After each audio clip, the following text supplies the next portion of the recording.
nation. With the spirit of connection, a new millennium story begins as APEC and Gyeongju come together. APEC meets Gyeongju.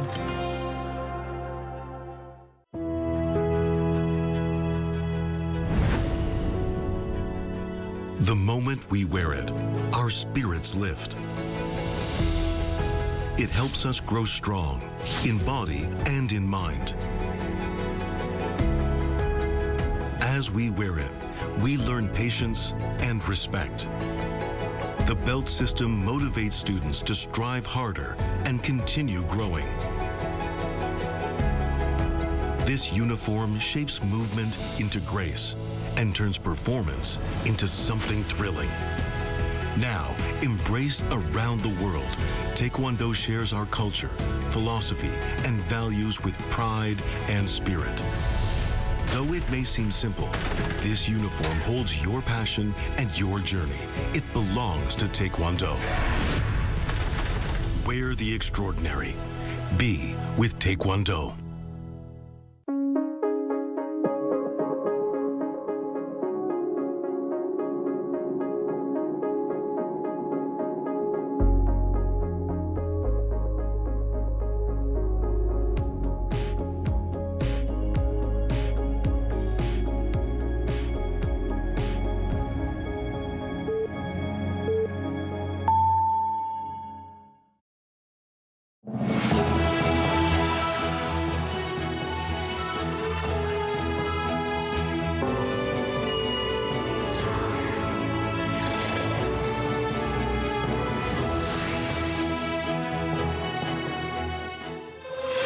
South Korea continues to see an upward trend in employment this year, logging more than 190,000 more jobs in October. But job growth remains weak among those in their 20s and 30s. And on Thursday, the country is ready to host a record number of test takers for one of South Korea's biggest annual events, the college entrance exam, or Suneung. In the U.S., meanwhile, the funding bill aimed at ending the country's longest federal shutdown in history now goes to the House for a final vote after Senate passage on Wednesday.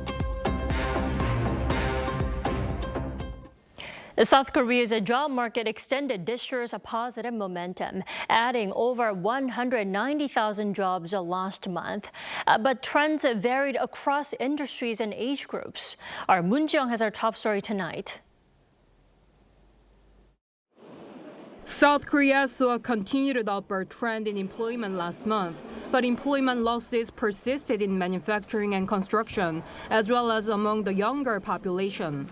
According to the Ministry of Data and Statistics on Wednesday, the number of employed people stood at over 29 million in October, adding more than 190,000 jobs.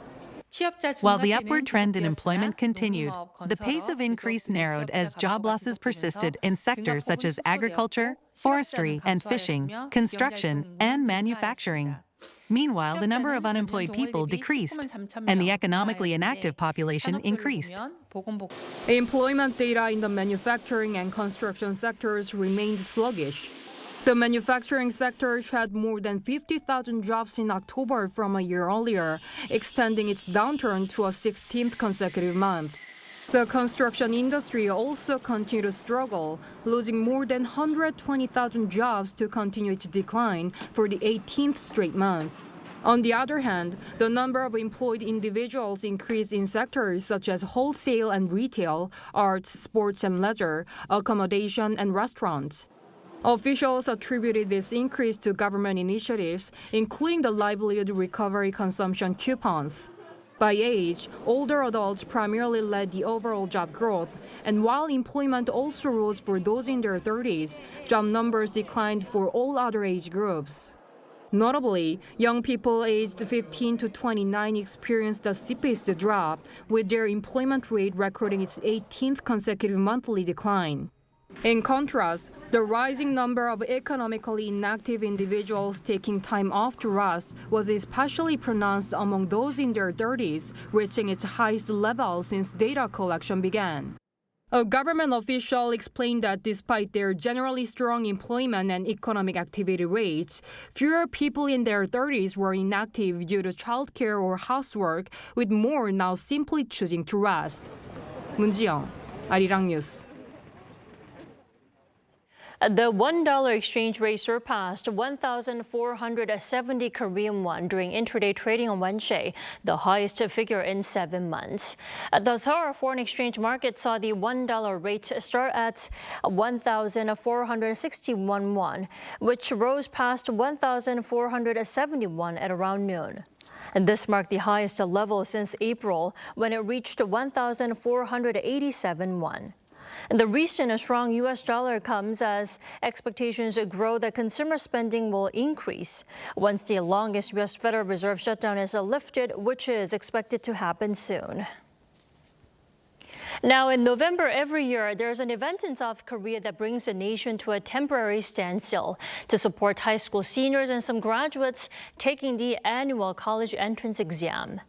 This year's Suneung takes place tomorrow, and test takers are making their final preparations. Our Kim Do-yeon reports. With the annual National College Entrance Exam, or Suneung, just 1 day away, test takers receive their official exam slips. These slips confirm the subjects the student has selected and the specific test center where they will be taking the exam. Examinees are also being instructed on final test-taking procedures. High school seniors are receiving their slips at their respective schools.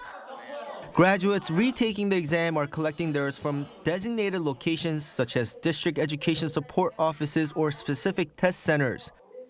Now that they have their test site locations, examinees are advised to visit their assigned centers to ensure they are familiar with the route for Thursday. According to the Ministry of Education, a total of 554,174 people have applied for this year's exam. This is an increase of over 31,500 or 6.0% from last year and marks the highest number of applicants in 7 years. This year's competition for university admission is expected to be particularly fierce. This is largely due to the Golden Pig cohort, students born in 2007 during a baby boom that year, who are now high school seniors. Graduates account for 28.9%. Their numbers decreased slightly by 1.2% compared to last year's 21-year high, but it's still high compared to other years. That 2025 spike was largely attributed to a temporary, significant increase in medical school admissions quotas. For the 2026 admissions, those quotas have reverted to their original 3,123 openings, possibly stopping some retakers aiming for a medical school place. The rules on prohibited items are strict. All electronic devices, including mobile phones, smartwatches, tablets, Bluetooth earphones, and e-cigarettes, are banned from the test site. The exam will be held at 1,310 test centers across the country, beginning at 8:40 a.m., with measures in place to cut down noise during the exams and workers adjusting commute times to ensure smooth roads are clear for test takers. Kim Do-yeon, Arirang News.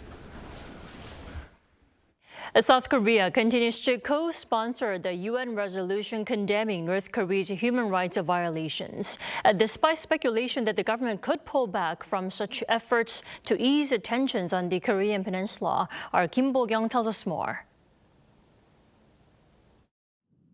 South Korea is backing the UN General Assembly's resolution condemning North Korea's human rights violations as one of the 41 UN member states. This, according to the resolution document released on Wednesday. South Korea continued to co-sponsor the resolution from 2008 to 2018, but under the Moon Jae-in administration between 2019 and 2022, it withdrew, citing concerns about the impact on inter-Korean relations. Seoul rejoined in 2023 under the previous Yoon Suk-yeol administration. There has been speculation that the Lee Jae-myung government pushing for dialogue with Pyongyang would withdraw. But with Seoul's renewed backing of the resolution, this shows the Lee government is approaching the North Korea human rights issues as a matter of universal values and principles. In fact, one official from the foreign ministry reportedly said the e-government believes it to be important to bring about real improvements in the human rights of North Korean residents and thus joined the latest resolution as a co-sponsoring country in cooperation with the international community. The U.S., meanwhile, is not among the sponsoring countries as it withdrew from the UN Human Rights Council in February under President Trump. The latest resolution expressed deep concern about the grave human rights violations in the regime, the pervasive culture of impunity, and the lack of accountability for human rights violations and abuses. It also condemned the reclusive state for using resources on military spending and on illegal nuclear weapons and ballistic missile program rather than securing welfare. The resolution will be introduced at the UN's Third Committee before being brought to the General Assembly plenary next month for final adoption. North Korea has strongly opposed the UN's resolutions on its human rights situation, with Pyongyang's foreign ministry spokesperson last year calling it a grave political provocation that violates the regime's sovereignty. 김보경, Arirang News.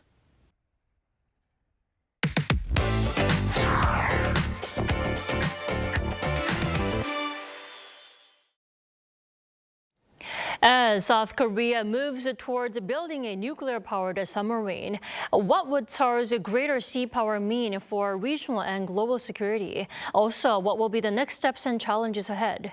Our Suneung provides a look in our diplomatic focus this week. South Korea's push to acquire nuclear-powered submarines marks a strategic step aligned with the rules-based international order amid growing regional tensions. President Lee Jae-myung last month asked President Donald Trump for cooperation in developing nuclear-propelled submarines with the use of US-enriched uranium fuel. Trump approved the request within 24 hours, a significant move, according to Dr. Yoo Ji-un, a former ROK Navy officer who has been deeply involved in the Navy's aircraft carrier and submarine programs. It shows that Washington fully acknowledges South Korea's strategic importance as a maritime power and a trusted ally in the Indo-Pacific. U.S. support suggests more than political endorsement. It could mean a closer cooperation in technology, industrial development, and operational planning. Seoul has stressed that its pursuit of nuclear-powered submarines is not intended to fuel a broader arms race, underscoring that the project's purpose is defensive. North Korea earlier this year unveiled nuclear-powered submarines for the first time, raising alarm within and beyond the region. North Korea already possesses submarine-launched ballistic missiles, and both China and Russia have been expanding their naval operations around the Korean peninsula. Conventional diesel-electric submarines are limited in endurance and range, but nuclear-powered submarines can remain submerged for months, giving South Korea a credible second strike capability and persistent surveillance presence. Beyond Seoul's own security, Yoo says South Korea's sea power can fill a critical capability gap in regional security. The United States likely supports this initiative because it strengthens collective deterrence and burden sharing within the alliance.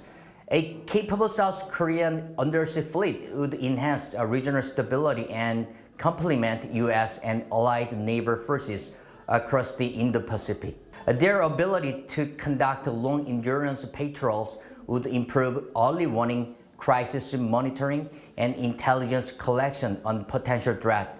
In addition, these submarines would strengthen cooperation among like-minded allies, the US, Japan, Australia, and European partners, supporting a more integrated, rules-based maritime order. But this will take time and strenuous effort, requiring congressional and regulatory approval. Technologically, designing and safely operating a compact naval reactor requires time, extensive testing, and new industrial infrastructure. Regulatory challenges include, establishing a framework for nuclear fuel supply and international safeguards under non-proliferation commitment. So I imagine that the Department of Energy is going to take a much closer look at any export of nuclear technology and nuclear materials to South Korea. So the Department of Energy doesn't consider strategy or security or alliance management so much. It focuses on non-proliferation. For now, Washington has expressed optimism about South Korea using its own shipyards. Now, South Korea already has a very competent submarine industry, and so competent that it's a very competitive supplier to countries such as Australia and Canada and several European countries. So South Korea has the potential to construct its own submarines. Whether it's going to be allowed to do this in the context of a nuclear submarine is a whole nother question. So we've got the potential for the submarines to be built in the US, but this then puts in queue a whole range of extra hurdles for other states seeking submarines. Experts expect around 8 to 10 years for a nuke-powered submarine to be operational, launched in the early to mid-2030s, in line with South Korea's Navy Vision 2045 and the nation's broader goal of achieving a blue water navy capable of global missions. Suneung, Arirang News.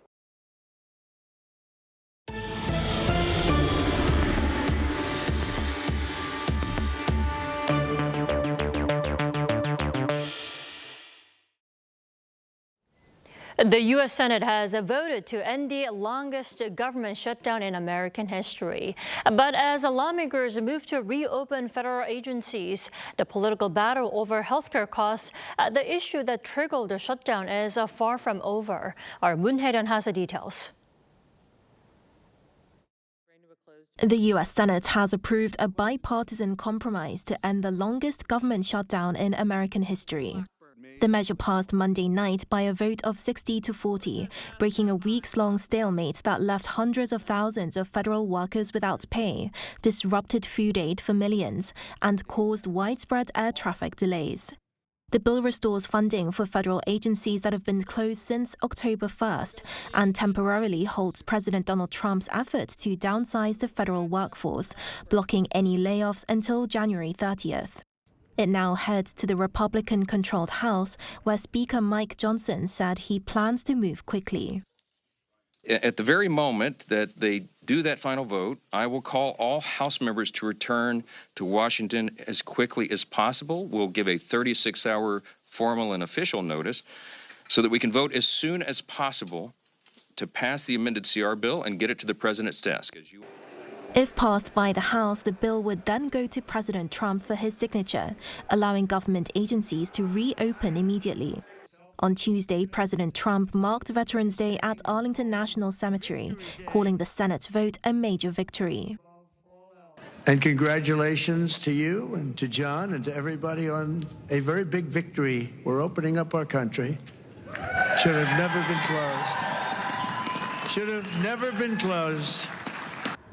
But even as the government reopens, the issue that triggered the shutdown, healthcare costs, is far from resolved. Democrats had pushed to link government funding to the renewal of health insurance subsidies set to expire at year's end. Those subsidies help more than 24 million Americans afford coverage, but they were left out of the final deal.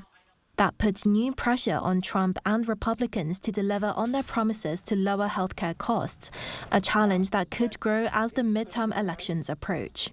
Trump says he wants to send money directly to patients instead of insurance companies, but the White House has yet to release any details. Critics caution that without renewed subsidies, millions could see their premiums rise, and the Congressional Budget Office projects that roughly 2 million Americans may lose their health insurance next year. As lawmakers move closer to ending the shutdown, the political battle over how to make healthcare more affordable is likely to dominate Washington in the months ahead. Moon Hae-ryun, Arirang News. President Lee Jae-myung vowed greater local financial support to shift away from a system heavily concentrated in the capital. He presided over a meeting with the heads of local governments at his office on Wednesday, and noting that central and local governments should be equal partners. He said budgetary funding allocated to ensure local governments' financial autonomy will triple to 10 trillion won in 2026, which is more than $7 billion. The president also vowed to speed up the relocation of public institutions to regions outside the capital and its surrounding areas. South Korea's Presidential Commission on Carbon Neutrality and Green Growth will take part in this year's United Nations Climate Change Conference, also known as COP30, starting Thursday.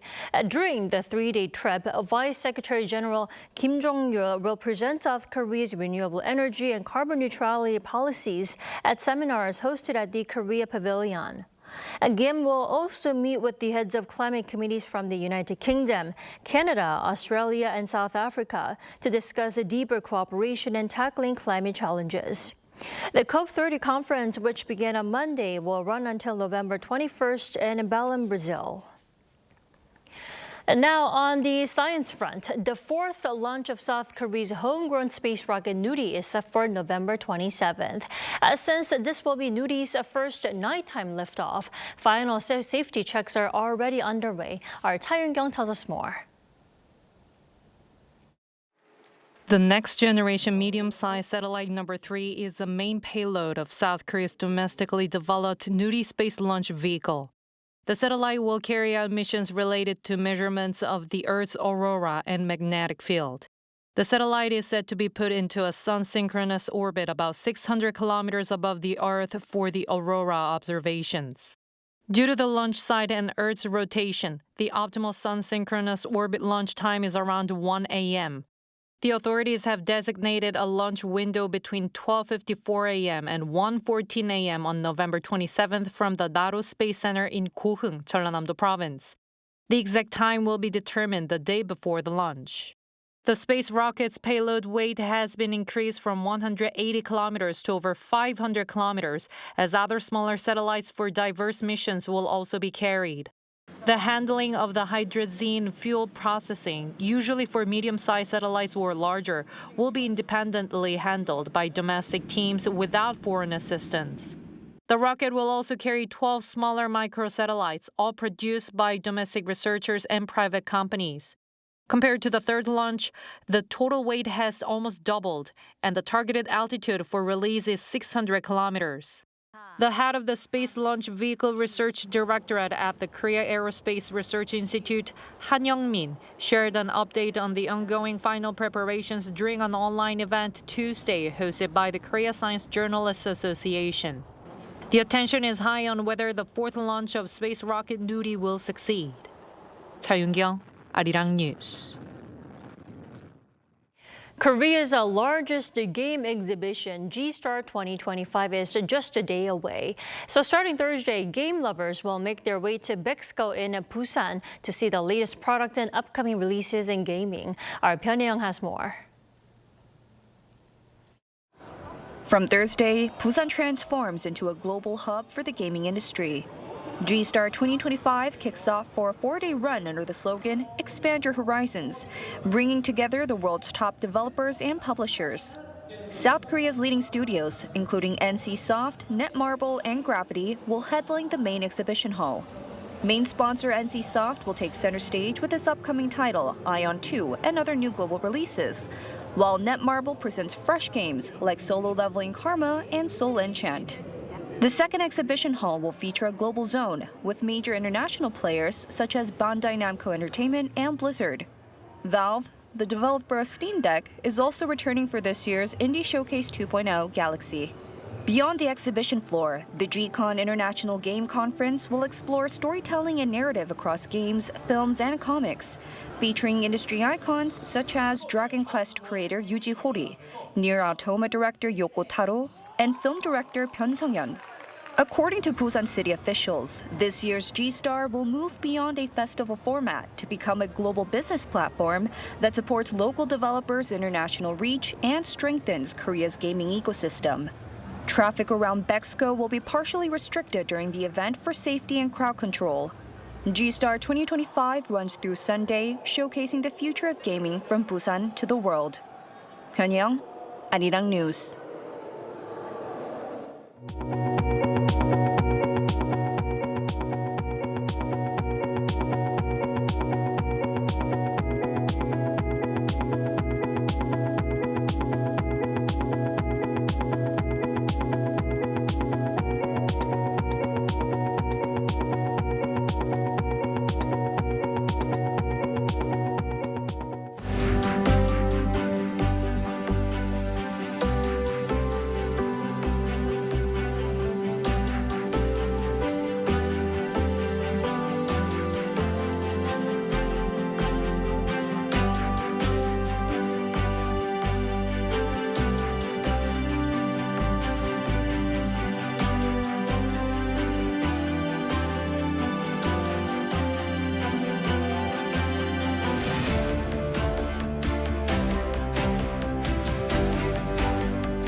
This morning, some inland and mountainous areas were cold with temperatures below zero. Daegwallyeong started cold at minus 5.7 degrees Celsius and Ponga County at minus 3.5 degrees. As the day went on, the sudden cold went away and the temperatures rose significantly. For Suneung Day tomorrow, mild conditions 2 to 4 degrees higher than the previous year's temperatures will be seen, with the maximum temperature rising to 17 degrees in Seoul. However, as it will be chilly in the morning and evening, test takers should dress warmly to control their body temperatures. Seoul will start off at 8 degrees tomorrow, Gyeongju at 5 degrees. Highs will rise up to 18 degrees in Daejeon, Gwangju and Gyeongju, 19 degrees in Daegu and Jeju. On next Monday, the temperatures will drop sharply to single digits even during the day. That's all for Korea. Here are the weather conditions around the world.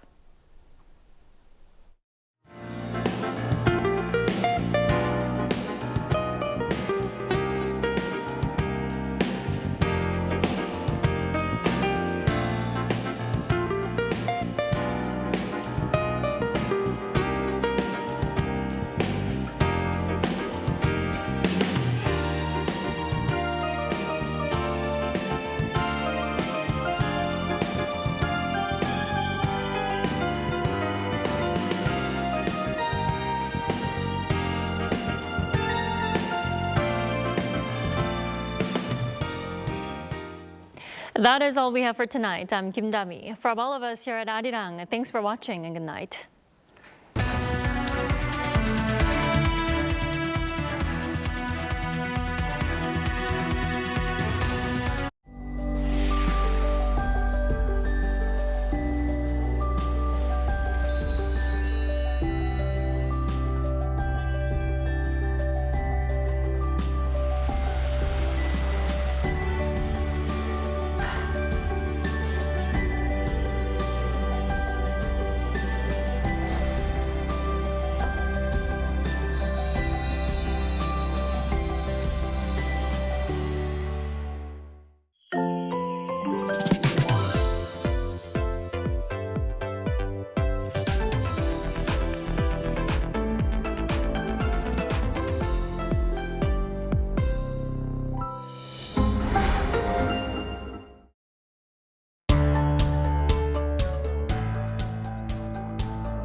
Knock knock!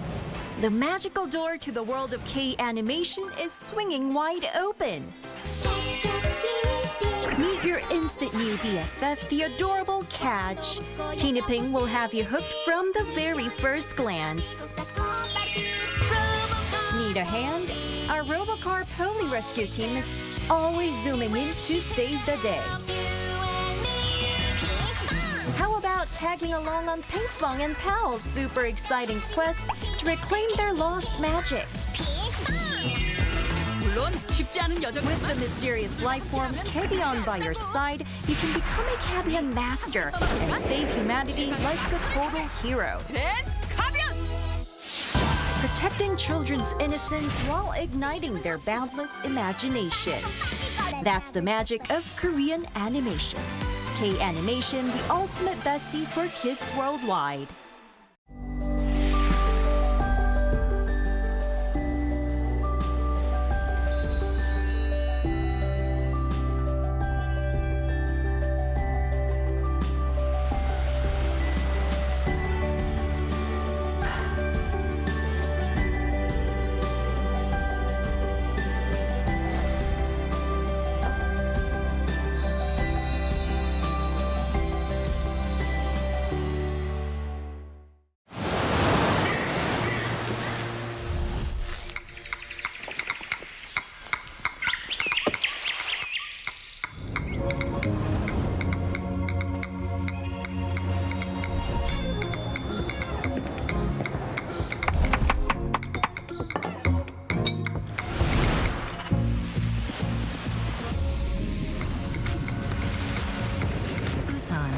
Lair the Peak.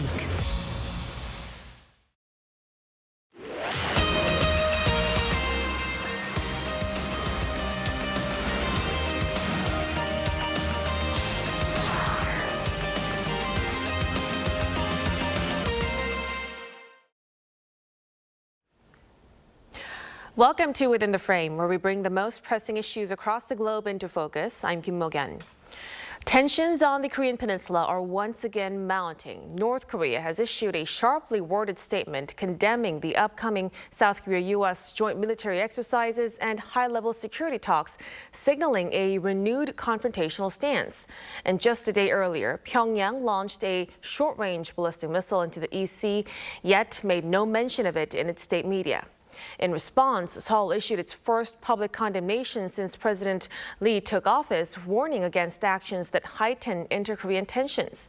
And over in Washington, efforts to revive the long-stalled North Korean Human Rights Act are gaining traction once again, pointing to a shifting policy direction under President Trump's second term. So to help us break down the latest situation, we are joined in the studio by Ko Myung-hyun, Senior Research Fellow at the Institute for National Security Strategy. A big welcome. Good evening.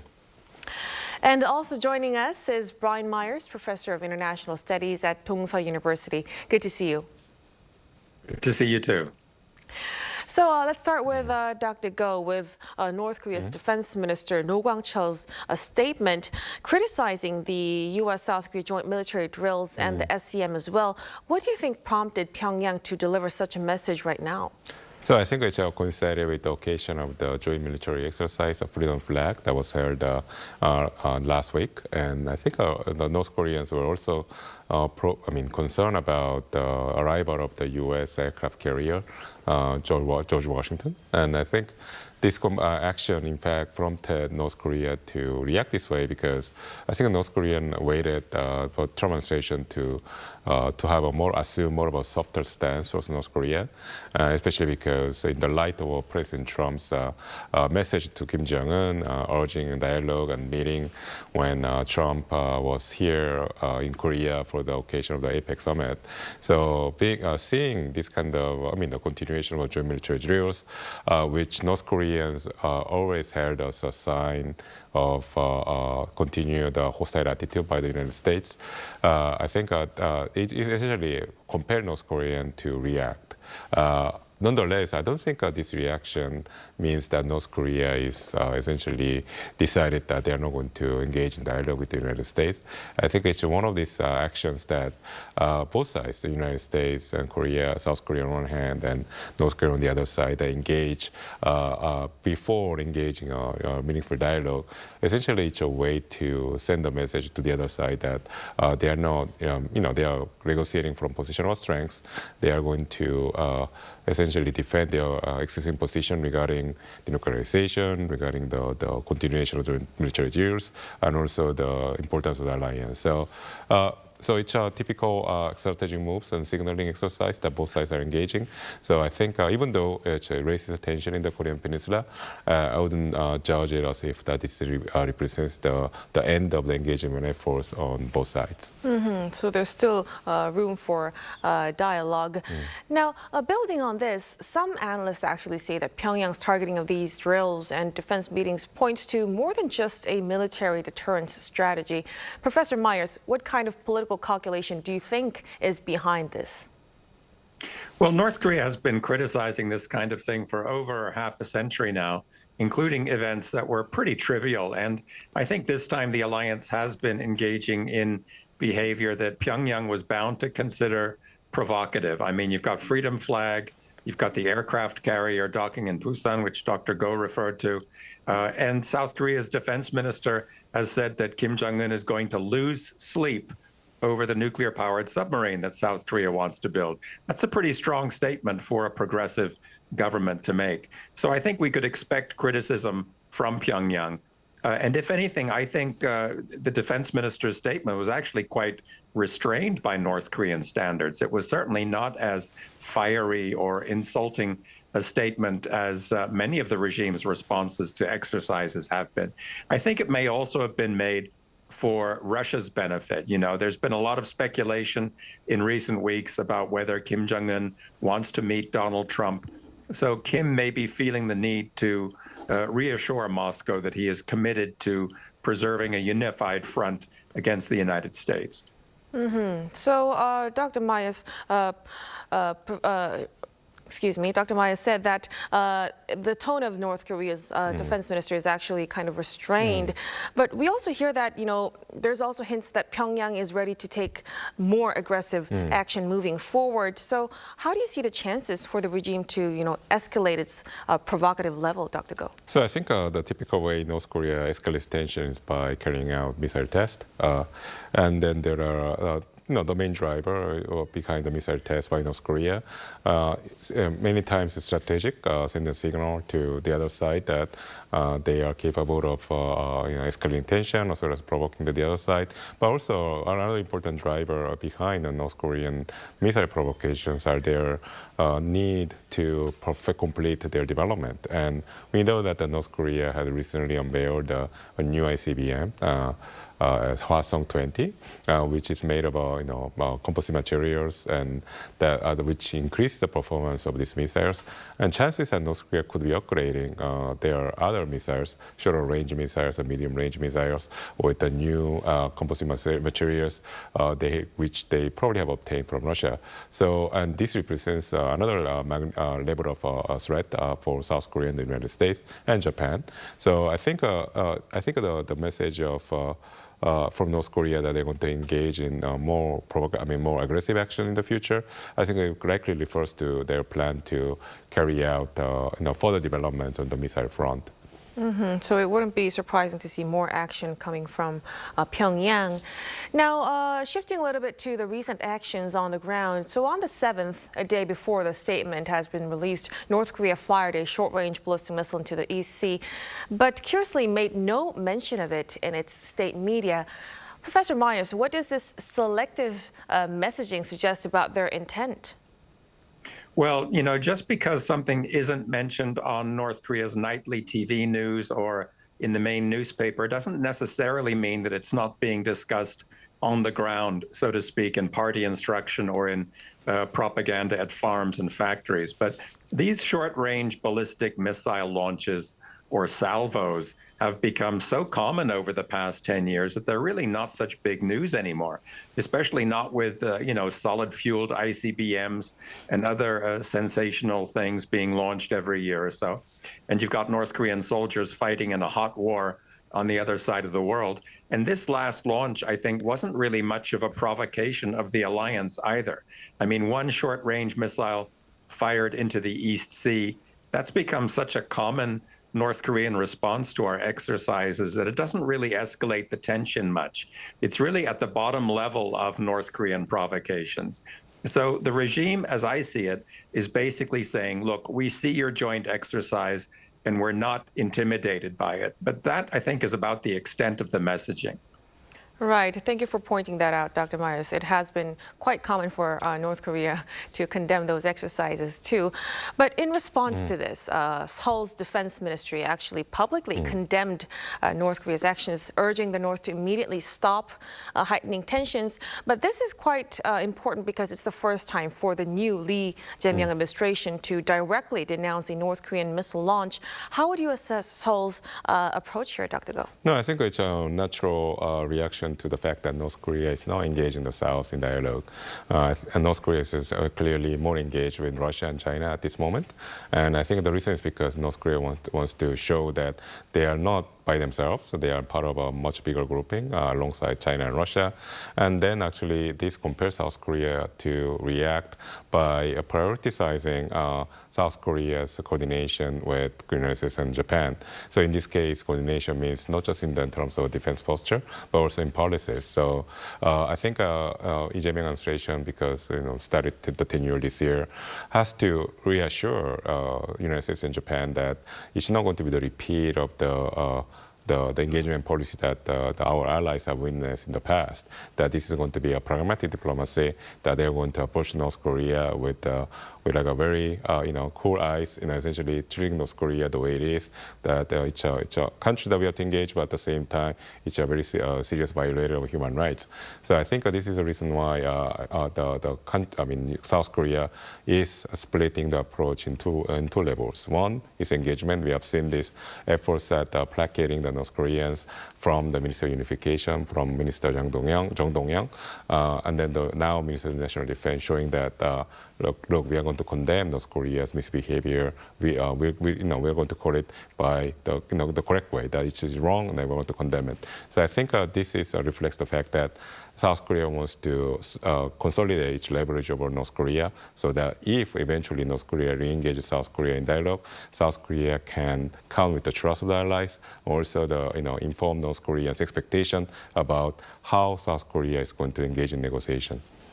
So we're still keeping the dual approach right now. But let's now shift gears a little bit to a delay on the diplomatic front.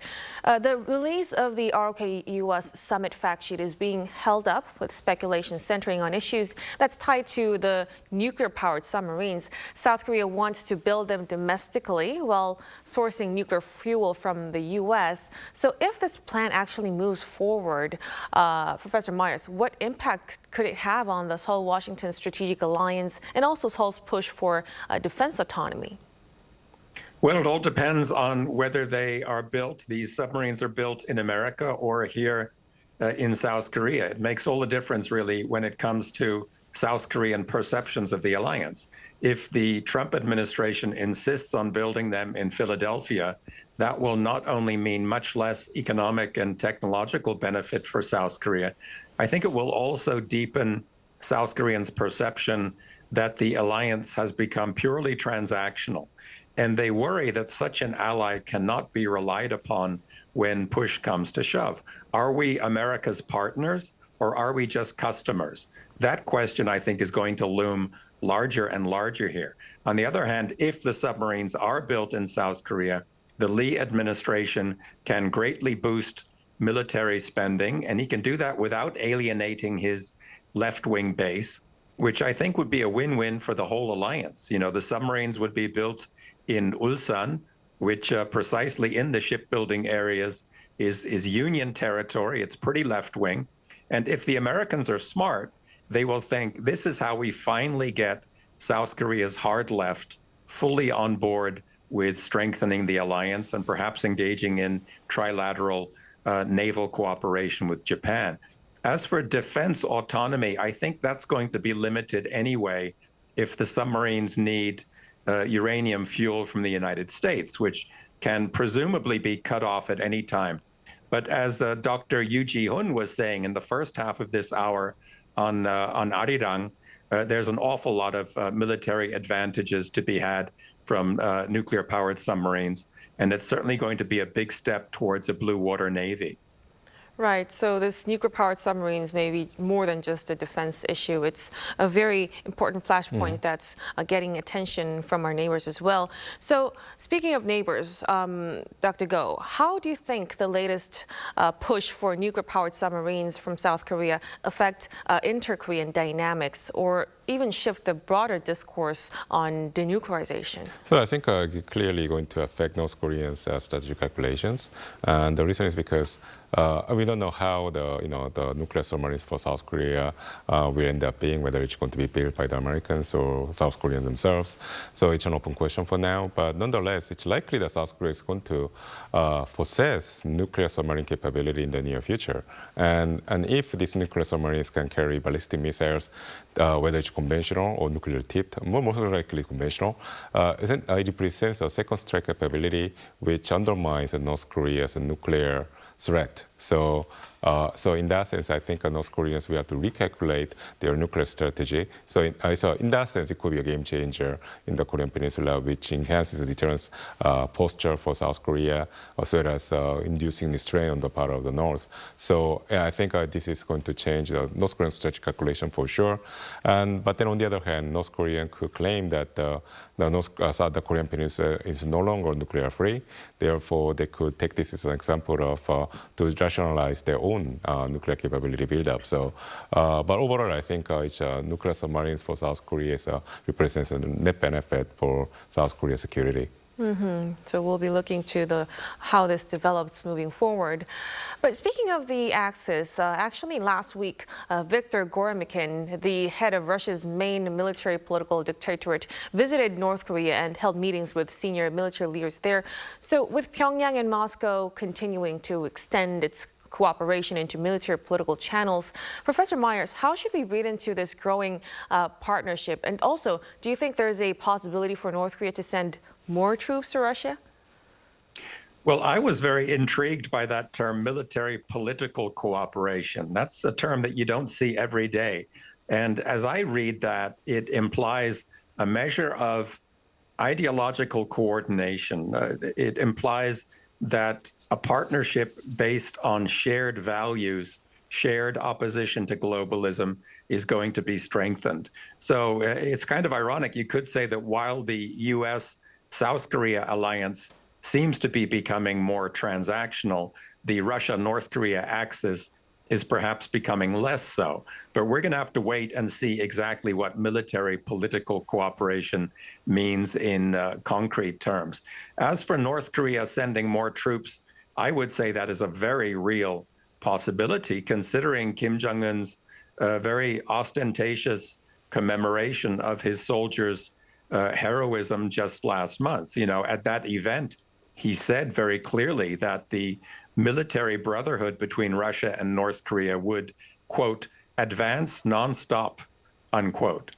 So I don't think there's going to be a huge surge in soldiers. I think it might be domestically risky if too many young men come home in body bags. But I do expect the dispatches to continue really until the conflict with Ukraine ends. Right. So with Moscow and Pyongyang syncing up both politically and militarily, it's a development that we'll really have to watch very closely. Now, let's turn to Washington. A bill has been introduced in the U.S. House to reauthorize the North Korean Human Rights Act, which had been stalled for the past 3 years. So given that President Trump's renewed emphasis on diplomacy with the North is highlighted, what are the odds of this bill being passed, Dr. Go, and what kind of variables could be in play? Well, it's clearly well intentioned. I think it's a really good message coming from Washington that someone in Washington is still paying attention to what's going on in North Korea on the human rights front. But nonetheless, I think I don't think President Trump is going to put too much weight on this initiative. And the reason is because he's yet to appoint a special envoy for North Korean human rights. That position is still vacant. So I don't think his priority is there yet. And also, President Trump has shown a skepticism about emphasizing these kind of norms in dealing with countries like North Korea or Russia or China. So I think he tends to highlight the economic side or the military side. So he believes in hard power rather than soft power.